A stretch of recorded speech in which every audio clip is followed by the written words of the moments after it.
राधे राधे। हरे कृष्णा सभी भक्तों को। भक्तों, कार्तिक मास चल रहा है और कार्तिक मास में तुलसी विवाह कराना बहुत ही शुभ माना जाता है। धार्मिक मान्यताओं के अनुसार भगवान शालिग्राम और माता तुलसी का विवाह कराने से वैवाहिक जीवन सुखमय हो जाता है। इस पावन दिन विधि विधान से पूजा अर्चना कर ये कथा अवश्य करनी चाहिए। जालंधर नाम का एक पराक्रमी असुर था जिसका विवाह वृंदा नाम की कन्या से हुआ था। वृंदा भगवान विष्णु की परम भक्त थी और पतिव्रता थी। इसी कारण जालंधर अजय हो गया। अपने अजय होने पर जालंधर को अभिमान हो गया और वह स्वर्ग की कन्याओं को परेशान करने लगा। दुखी होकर सभी देवी देवता भगवान विष्णु की शरण में गए और जालंधर के आतंक को समाप्त करने की प्रार्थना करने लगे। भगवान विष्णु ने अपनी माया से जालंधर का रूप धारण कर लिया और छल से वृंदा के पतिव्रत धर्म को नष्ट कर दिया।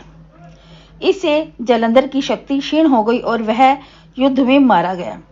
जब वृंदा को भगवान विष्णु के छल का पता चला तो उसने भगवान विष्णु को पत्थर का बन जाने का श्राप दे दिया।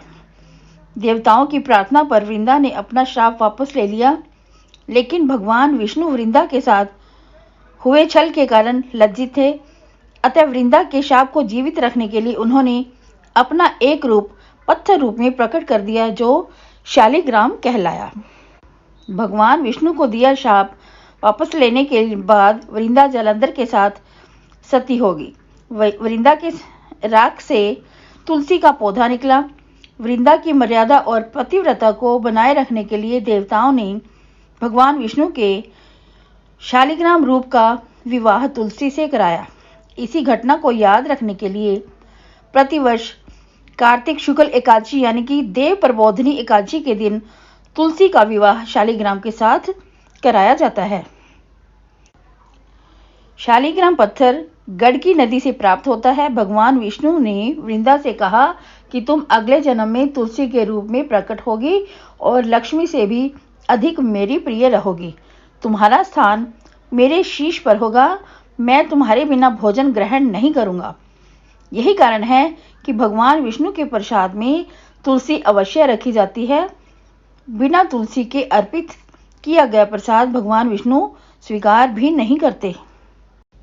कहा जाता है कि उसी दैत्य जालंधर की यह भूमि जालंधर नाम से विख्यात है।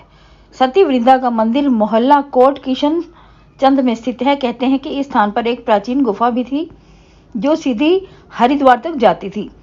सच्चे मन से 40 दिन तक सती वृंदा देवी के मंदिर में पूजा करने से सभी मनोरथ पूर्ण होते हैं। जिस घर में तुलसी होती है वहां यम के दूत भी असमय नहीं जा सकते। ऐसा मानते हैं कि मृत्यु के समय जिसके प्राण मंजरी रहित तुलसी और गंगा जल मुख में रखकर निकल जाते हैं वह पापों से मुक्त होकर सीधा बैकुंठ धाम को जाते हैं। जो मनुष्य तुलसी व आंवले की छाया में अपने पितरों का श्राद्ध करता है उसके पितर भी मोक्ष को प्राप्त हो जाते हैं।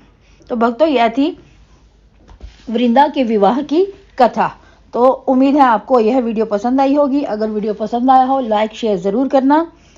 अगर अभी तक भी मेरे चैनल को सब्सक्राइब नहीं किया तो इसे सब्सक्राइब कर लेना ताकि आने वाली सभी वीडियोस की नोटिफिकेशन आपको मिलती रहे। मिलते हैं अगली वीडियो में, तब तक के लिए राधे राधे। हरे कृष्णा।